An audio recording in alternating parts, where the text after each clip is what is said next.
Welcome to Integrity Inspire, your daily dose of inspiration and motivation, featuring the bright and talented members of the Integrity Marketing Group family. Now, here's your host, Integrity co-founder and CEO, Brian W. Adams. Well, welcome everybody to the Inspire podcast. Thank you so much for listening in. We're so excited to spend some time with today's guest. He's got an amazing story, and he has built an incredible business in a really short time. I'm so proud to welcome our partner, John Wetmore of Agent Force, to the Inspire podcast. John and Agent Force were announced as an Integrity partner recently, and we're so grateful to have John and his entire team on board with Integrity. And since 2014, Agent Force has grown to about 1,000 career agents serving more than 60,000 clients. And they're on track to issue more than $60 million in total premium. That's right. They started only 6 years ago. And what they have done, what this team has done, is nothing short of amazing and impressive. And I'm so excited to learn more about how they were able to do that in such a short period of time. And really, John's leadership has been the key to that remarkable growth. And you won't find anyone who works harder and is more committed to taking care of his agents and his clients than John is. He is, and I think what's so amazing about John is he got into this business after he was already in a successful career in accounting, and it took a lot of courage and faith for him to make that transition. And everybody I know, and when I talk to Sean Mike and like Mike Killamet and a bunch of the other Integrity partners, one of the things that everybody says is they all rave about John's work ethic and the quality of his character, and his team really fit the high standards that we set here at Integrity every day. And so I'm incredibly honored to welcome my friend and my partner, John Wetmore, to the podcast. Thank you so much for joining us, John. Thank you, Brian. I appreciate it, man. Good morning, and thank you for having me on. And I appreciate the great intro. Man, listen, this has been something I've been super excited about for quite a while. I remember a while back you texted me, and you and I were texting a little bit, and we started talking about. You were listening to some of these podcasts and hearing kind of about the humble beginning that people had and just I think it's easy to think that everybody's always been successful and that they always had done what they've been able to have here or had what they've had, but people don't realize how much hard work and oftentimes super humble beginnings people come from. And you were texting me a little bit about your house and where you came from in Boston back in the 80s. And man, I would love for you just to start out by just kind of telling us just a little bit about your upbringing and your background as a kid and kind of where you grew up and things of that nature. Yeah, man, I appreciate it, and it was neat when I text you. It's weird. I was listening to one of your podcasts, and my mom actually just at the same time texted me a picture of it that I haven't seen before, or if I haven't been years. It was just a story I'd told a lot in the Atlanta office, and it started to get out, and we did a podcast about it. And it's just an interesting story that I didn't think would really come full circle the way it has. But yeah, for sure, I definitely don't come from money, and I appreciate the little polish on my resume. I don't know if it was a successful accountant, but I was one. But growing up, man, I grew up just outside of Boston in the projects. Single mom. My mom had me in high school, and my parents got married when I was 4, and they got divorced when I was 4. So it was a long one. And from there on out, it was me and mom, grandma, and aunt, kind of a little mix. And but we lived in a high rise.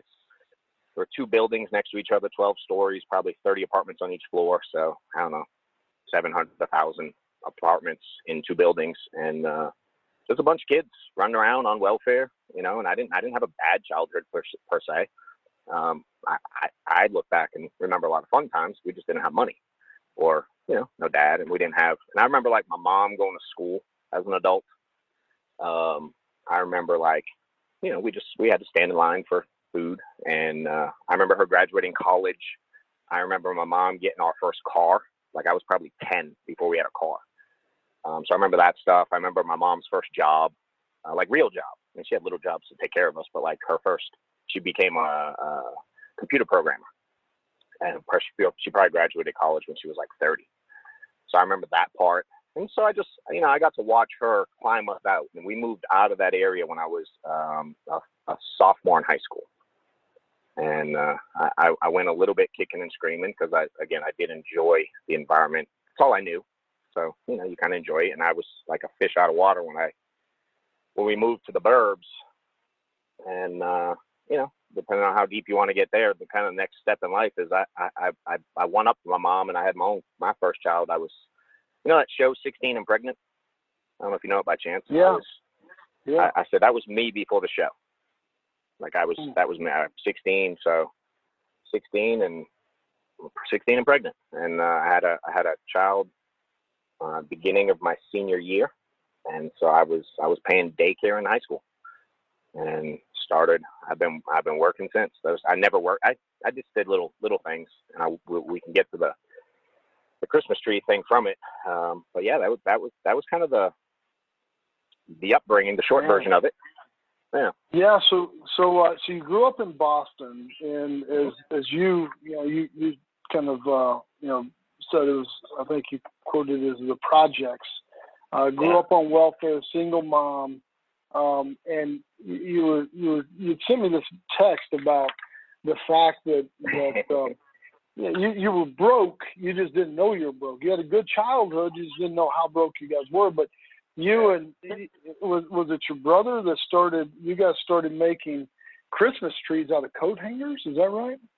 Yeah. So I was raised by my mom, aunt, and grandma. So I was a little crafty kid. They taught me all kinds of stuff like that. And at some point, you said crafty, right? You said crafty. Crafty, yeah. I wanted to make sure.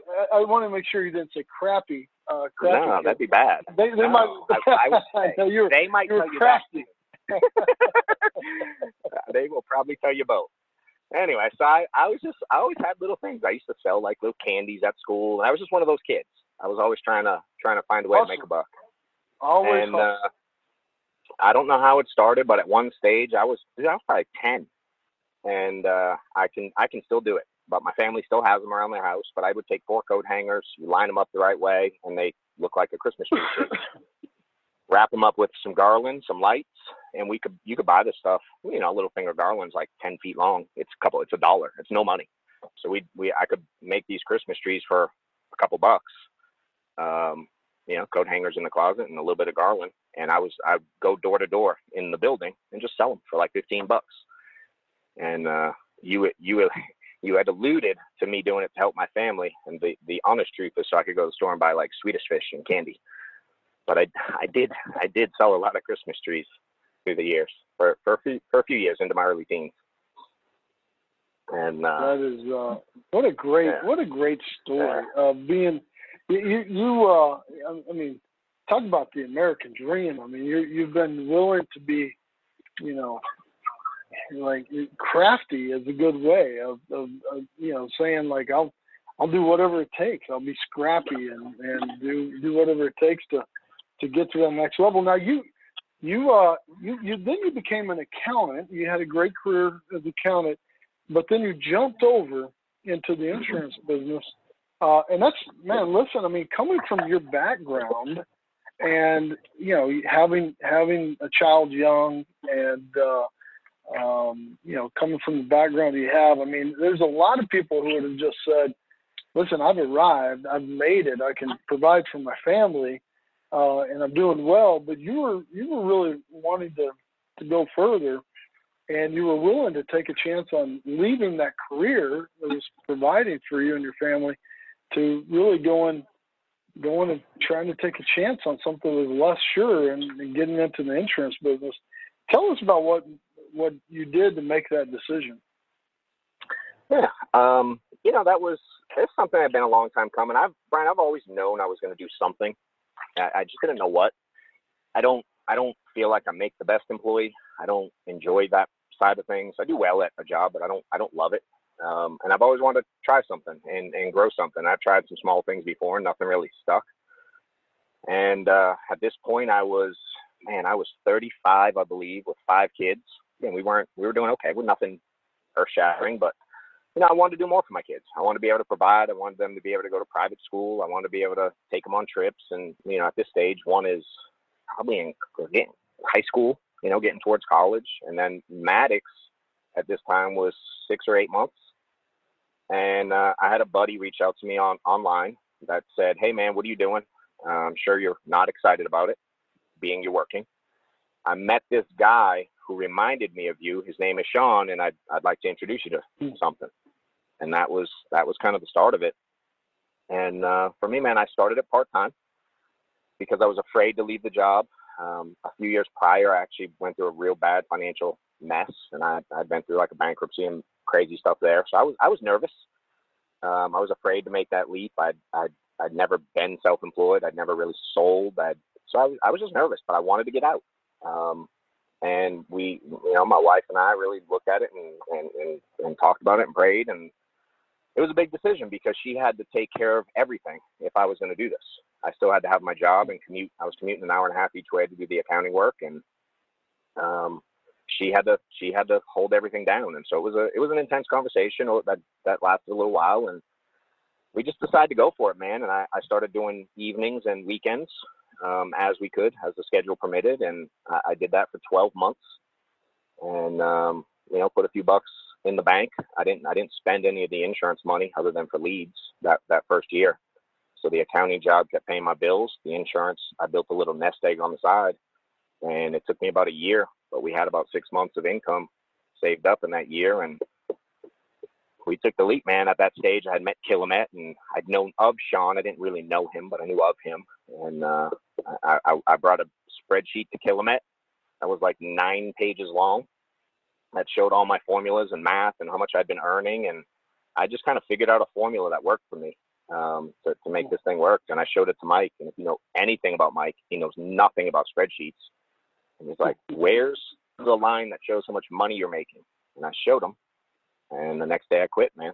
That was it. And kind of the rest is history. Wow. And you're talking about Sean, Mike, and Mike Kilmer, who are both now partners at Integrity and just two of the finest people, I think, in the world. And you've been so fortunate to have such great mentors like those guys that very, very hard to come by. Now, it's an amazing transition that you had. And not many people would have had that courage to make that decision, to make the jump from being an accountant to getting into insurance sales. And you've done just a phenomenal job of making that work. How do you think your background in accounting helped you be successful here? Oh, so for sure, I can be analytical, but I think what I do well is I analyze things to figure out how to do more with the same amount of time. I'm like an efficiency freak. So in that year, one thing I figured out, and one of the big reasons I quit, because I wasn't selling a ton, and my comp at the time was I wasn't making a ton. But when I looked at all my numbers, I tracked everything, Brian, and I did a little math, and I went dials. I took how much I made that year, and I divided by dials. So I just used stuff like that to really scale. And I was pretty emotional at the beginning because I wasn't in sales. I was bad at the phone. I'd quit previously trying to mess with the phone things, and I got frustrated. And so when I learned how to make it a numbers game, and really started, and that was the first one of them for me. When I learned that, I've used that skill set of looking at data points to really just expedite what I can do as an individual, removing skill set, right? And if I get better along the way, that's great. And I've used that to help other agents really find things that maybe they're better at than they think they are. They just might not be putting forth full effort. And it helped me uncover things, man, and really figure out if I did more with the time I had, I could do more financially than most, because I was willing to put in the work. I didn't have a very high skill set, but I found that came with time and reps, and obviously coaching and all that. So I'm a numbers. All I do is look at numbers every day, all day, every week, about different things. And I've always used it to scale and give perspective on what can be done. And that's just an early example that helped me with that transition. And, it's allowed us to catapult it all the way through. So. Yeah, man, I think what you're referring to is something that is so important, and this industry provides for it, is this ability to scale. And that's part of what we've built here at Integrity, is having the scale operation and be able to make everybody's life more efficient, work more efficient, streamline processes to make everybody more successful. And you've done it in an incredibly impressive way, and now you've had the chance to keep growing with Integrity. What was it about the partnership with Integrity and this opportunity that made you want to make this your professional transition over to the Integrity side? Yeah, no, that was crazy enough. It was kind of a hard decision in the sense of it wasn't on the horizon for us. It's like it wasn't an aiming point when Family First started. It wasn't on the radar, to be honest. So for us, we had built this and me specifically, maybe it was on someone's radar. It wasn't on mine. So we had built this with an idea of how to do it. And so when it came up, I was like, whoa, like what is it? Sean obviously had partnered, and then he brought it to us and said, this might be an option for you guys. And we really had to look at it. I had to understand it, which I didn't, just being honest. I didn't understand this world, private equity world. I didn't understand a lot of it. So I really just started looking at it, man. And when I looked at everything, for us, we discovered, Steph and I, that I think Integrity was very similar in what we were used to with Family First Life, in that it was a team full of people that all had a common goal, and y'all seem to understand the power of that. It was great. I learned there was a lot of great people. You were big on relationships, which had helped me with everything through my climb at Family First Life. Without the relationships with all of the partners that have signed from Family First, I don't have the skill set I have today. So I found that really important, and it's been an awesome journey in the last 6 years with Family First Life, and this seemed just like a higher level continuation of that as an industry whole, instead of just our kind of niche in the market. And I really valued what everybody had brought to the table, and I looked forward to learning more from everyone as it pertains to the industry. So that was really exciting for us. Obviously, there's a financial aspect to it, which made complete sense as well. Took a lot of just being honest, man. 42 years of being, I haven't had money, so that was like, oh wow, look, that hard work did something. And changed the dynamic of my family. We'd done well. I'd done well the last 5 years, but this is next level stuff. And it allowed us to change the course for my kids, and, just to be part of something in the direction you guys are going. I've always been a big fan of the concept of, if our team just rode the boat in the same direction, we can go faster, straighter, get there smoother. And this seemed the same, but it seems like a giant ship instead of a little boat we're rowing, but with the same mentality. And I don't see how we couldn't be a part of it. Once I figured out all the pieces, I was extremely excited about it, and still am, clearly. Man, yeah, well, man, we're excited. It's amazing to have someone that is so talented and such an aggressive and impressive builder of a business to be part of the Integrity family, and we couldn't be more excited than to have you and your family on board with us as well. And I appreciate you sharing your story with the rest of the Integrity family today.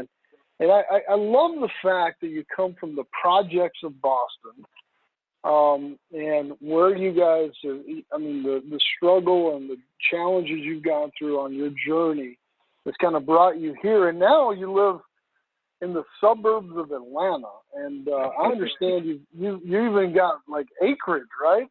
You've even, I mean, you and Stephanie, your wife, have even got like, going from a small little apartment with your mom, your aunt, and your grandmother to now having acreage out in Atlanta is a pretty exciting transition, which is a lot of fun too. So what do you guys have out on your at your place out there? Do you have any animals or anything? We do. We're on 12 acres, and it's definitely foreign to me. But my wife grew up here, so she's teaching me best she can. And we have a couple. We got some chickens recently. Maddox decided he wanted chickens, and we were in Tractor Supply one day, and he asked, and they seemed pretty easy and cute and little to me. So Daddy said yes, and Mommy said no, and we have chickens. How many chickens you got? We have 3. Did you listen?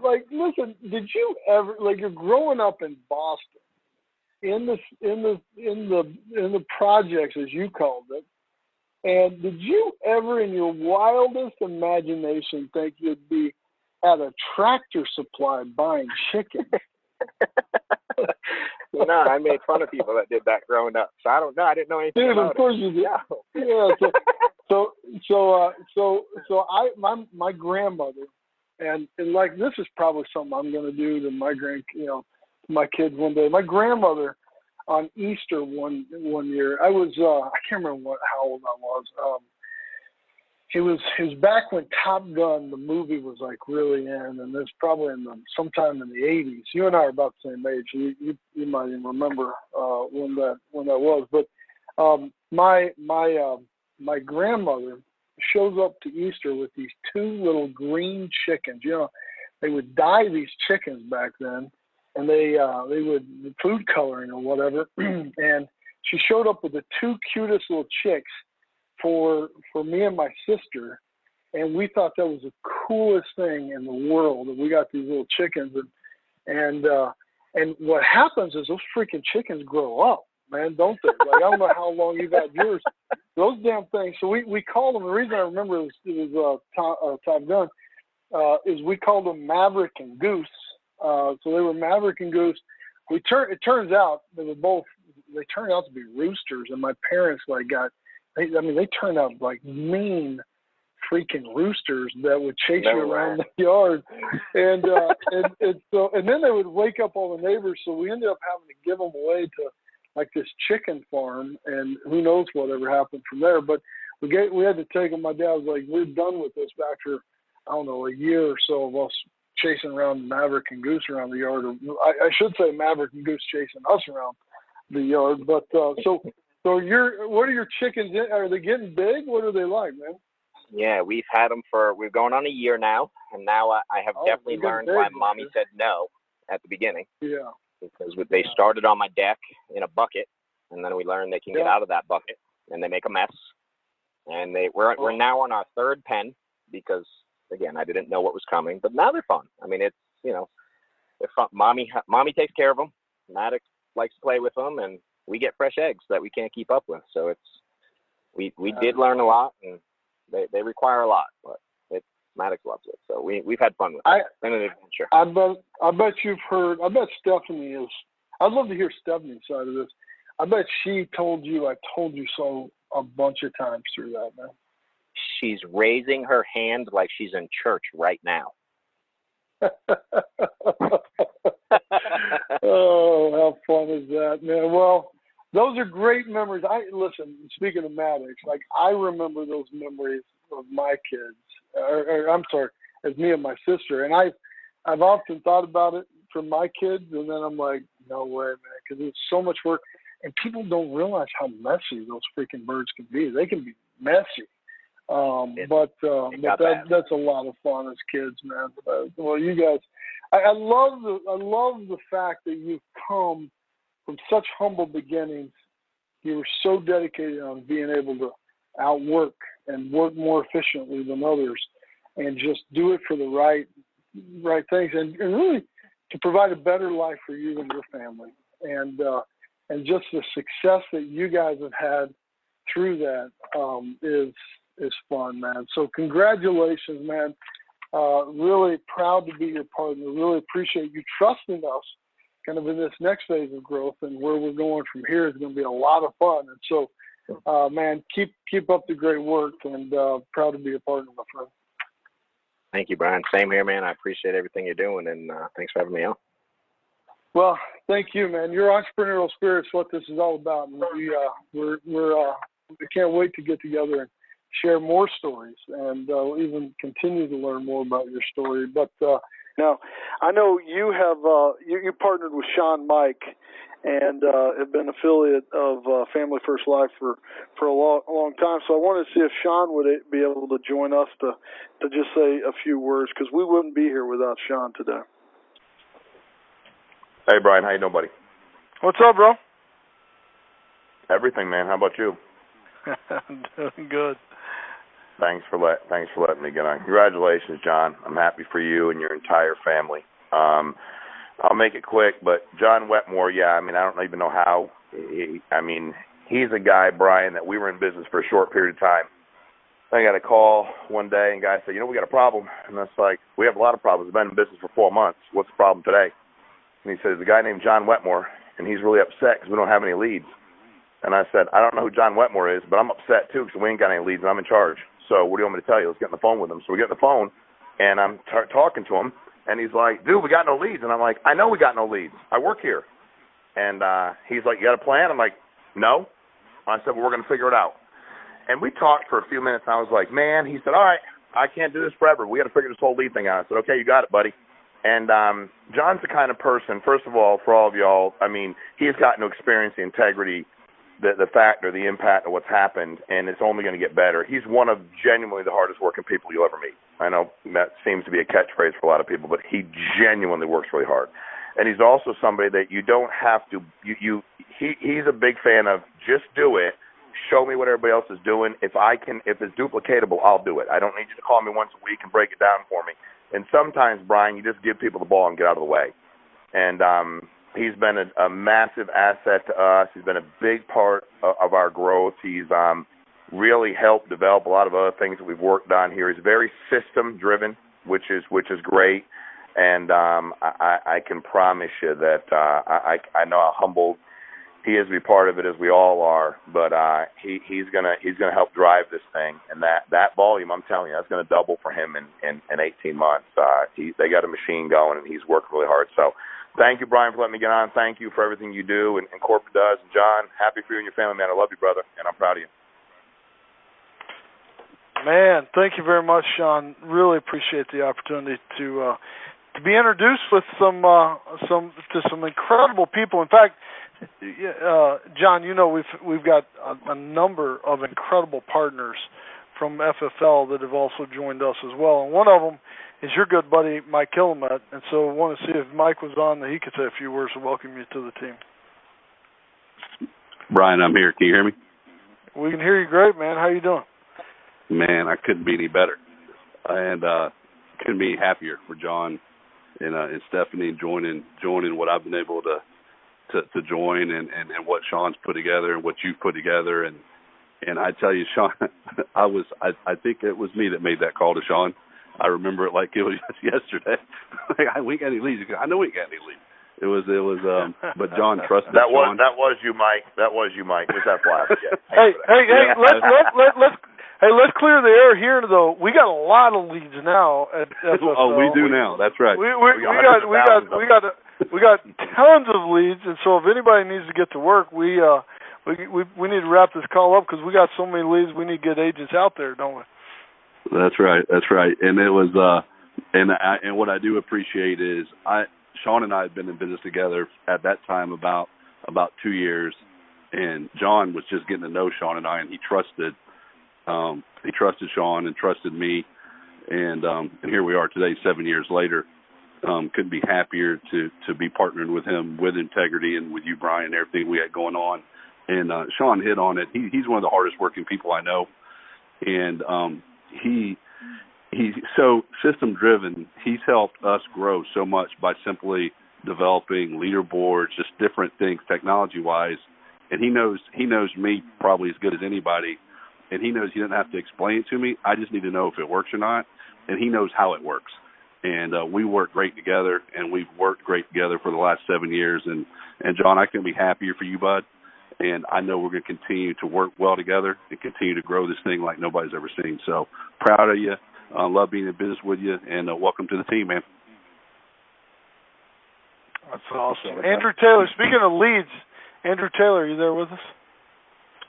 I'm here, man. Congratulations, John. The last, 7 years, you've been a huge help for us and our entire team. I remember calling you and going, hey, can you show me what you're doing, because you're like quadrupling what we're doing in premium. And even though you had no financial direct benefit from it, you showed me everything. And a lot of the stuff got us to where we are today and is getting us to continue to grow. And I couldn't be more excited to officially be a partner and see what kind of damage we can do together. So congratulations, man. You deserve every bit of it. Appreciate it, bro. Thanks, buddy. Andrew, how's I know people want to know, how's Atlas doing? Y'all doing good? Dude, Atlas is awesome. He's actually always happy and smiling. Just like his mom and dad. He should be. Yeah. It's been a blast so far. Oh, yeah, dude. This is the best, isn't it? Mark Mead, are you there with us, man? I'm here, Brian. How are you, bud? Doing good. I'm doing well, man. Big John, congrats, brother. This is very well deserved. John is a guy who knows how to lay bricks at a relentless level. He and what him and Mike did was something for the books. Watching them grow, watching them, the way they strategized, the way they worked with each other's strengths, worked with each other's weaknesses. John has been a consummate professional, amazing hard worker, dedication to the business like you've never seen, and he's very selfless, man. He's I want to say put a lot of he's always humble, always hungry, and he's very selfless to what he's doing for his business.